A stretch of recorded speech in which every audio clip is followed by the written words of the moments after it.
What's up, Badger Nation? Hold on to your hats because we're about to unleash a ferocious classic episode from the deep, dark archives of the PPC Den podcast. This episode is guaranteed to set your Amazon PPC instincts on fire. Get ready to navigate the chaos, madness, and mayhem of Amazon advertising and unleash your inner Badger.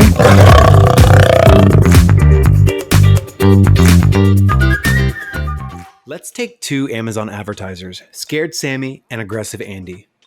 They both see search terms with 10 clicks and no orders. Scared Sammy immediately decreases the bid. Aggressive Andy increases the bid.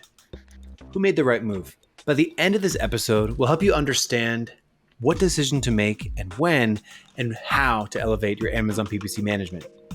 I recently read the book, The Psychology of Money by Morgan Housel, a personal finance book. But if you're like me, when I read this, I was taken back by how similar this book about money was to the ideas behind Amazon ads. This book is so fitting because most Amazon PPCers think that Amazon ads is all about numbers and rules. However, the reality of the situation is that most decisions in Amazon PPC rely heavily on the individual psychology rather than PPC skills.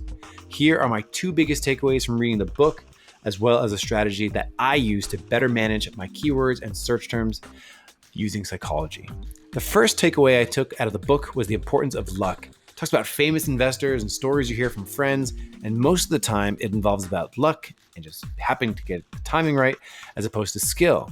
This happens all the time in Amazon accounts that I look at. One thing that becomes abundantly clear in my checks is that there is a huge amount of luck when it comes to any Amazon PPC account. And I came to this conclusion after seeing so many accounts that are untouched for months, riding at a steady 15% ACOS, and they didn't have fancy things like negative keywords and bid optimization or placement settings, good campaign structure, nothing. Just an insane product market fit, and it happened to be luck that their niche wasn't so competitive. The second thing is the concept of time horizons and risk tolerance. This section of the book was really interesting. For example, if someone was a day trader, they buy and sell a stock, they only care about the price for the next hour, not the price for the next 30 years. Whereas a long-term investor cares about what the price is going to be in 30 years, not the next hour.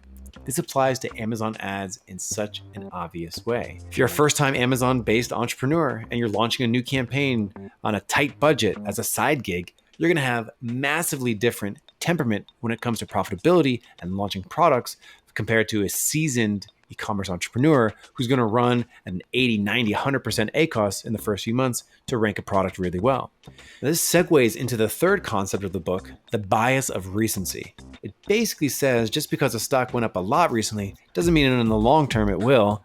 And conversely, just because it was bad in the short term doesn't mean it'll be bad in the long term. This immediately rang some bells for me when it comes to Amazon ads. Think about the way that 99% of Amazon marketers look at their search term reports. They download a search term report from Amazon, and they're usually looking at like 60 or 90 days at a time. And if you're making decisions based off one single search term report, you're going to be making decisions on incomplete date ranges. It is why for years I have recommended everyone in the Amazon space combine their search term reports in some way that you can combine your sponsored product and sponsored brand search terms, as well as look at date comparisons for really long periods of time. Because I'd be willing to bet that any advertiser who compares just 30 days of search term data versus one that is looking at over a year of search term data, the person who's looking at long timeframes is probably going to have a much better grip over their ACOS and their campaign performance. Personally, I do not make decisions on negating, bidding, anything really on a single 30-day time frame, and I don't think you should either. With search terms, you miss a ton if you only look at a 30-day time block. The first thing you miss is what I refer to as tiny but painful search terms. This refers to search terms that get 2 or 5 clicks a month, maybe $5 to spend a month, but just never convert. So after a year, you've spent $60 on them. For large accounts, you're multiplying this tiny but painful search term by 10, 20, 100 search terms, amounting to potentially thousands a year. The second thing you gain when looking at longer timeframes is finding quiet winners. Every single Amazon advertiser is looking for more winning keywords. But what do you do when a keyword converts just once a month? Maybe you only get 4 or 5 clicks a month. It's a low volume, high converting, long tail term. You want to find and identify those. And if you're only looking at one search term report, you're going to be missing these. And you're going to miss those quiet winners. If you want to know how I manage this, let's jump over to this screen over here. So the first thing that I'm looking at, I will go to all my search term reports.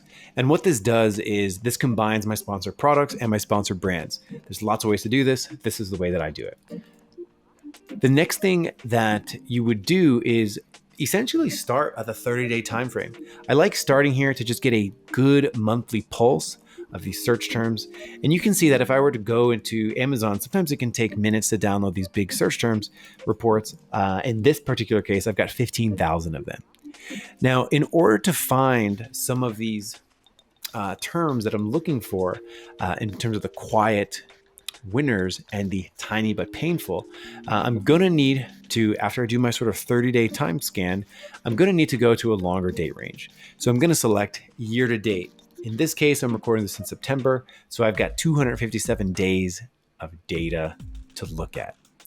So what I'm doing right now is I'm basically combining those search term reports. Imagine if I were to download a spreadsheet and add it to another, add it to another, add it to another. I'd be looking at a huge swath of search term data.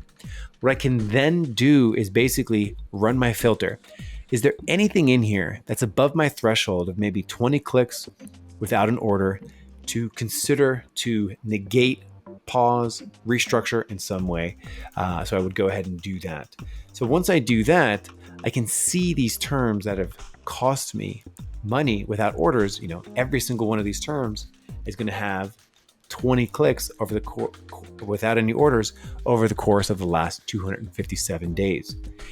I can then go in here and I can sort of scan one by one, and I can go ahead and block these search terms. I can add these as a negative exact to the specific ad group that they were in, which is a really nice little thing here.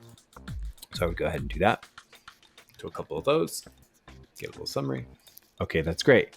Now, the next thing I would want to do is find those tiny winners.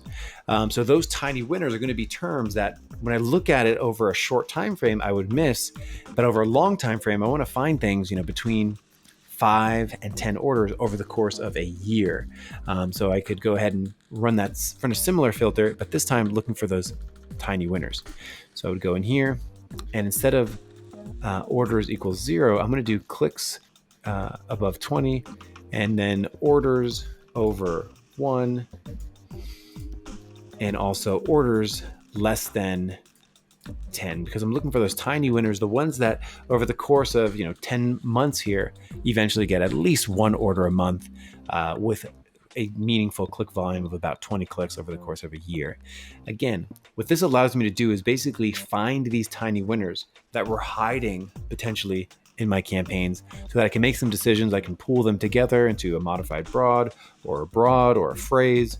I can decide what to do with them, or I can simply just promote them to keywords or promote them to targets, as an exact match directly from here. So finding quiet winners in tiny but painful search terms is one of my favorite parts about combining search terms from sponsored products and sponsored brands using a long date range. So when it comes to who was right, Scared Sammy or Aggressive Andy, personally, I actually think they're both kind of wrong, because if something only has 10 clicks without an orders, the next thing I would want to do is see what it does on a long-term basis. But again, that's just my psychology of Amazon PPC. Have a good one, and I'll see you next week here on the PPC Den podcast.